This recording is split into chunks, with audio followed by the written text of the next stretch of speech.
શિવરાજભાઈ, ધરમસિંહભાઈ, બશીરભાઈ. પટેલ દ્વારા ઋષિ ભારતી બાપુનો વિરોધ કરવામાં આવ્યો, એમાં તમારે શું કહેવું છે? પણ કીર્તિ તો મારી સોળે કહેવાય, એનો બાપ હું શિવરાજભાઈ ધમાભાઈ. એને ગોચીને પતાળમાંથી કાઢું મારવો અને લક્ષ્મણજીએ જેમ સુરપંખાનું નાક કાપ્યું હતું એમ એને હું ગોતું છું હવે, અને એનું નાક ન કાપું ત્યાં હોજા શિવરાજ એનો બાપો જપ્યા નહીં.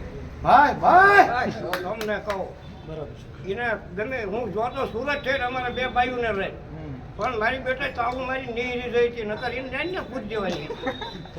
અને અમારે એ સોરણે પહેરતી છે, અને અમારે બાયું 16 હાથનો ઘાઘરો પહેરે, અને કાઠિયાવાડીમાં આવે 16 હાથના ઘાઘરા મીને ખોઈ દેવી ને તો એ મૂંઝાઈને મરી જાય, જડે નહીં.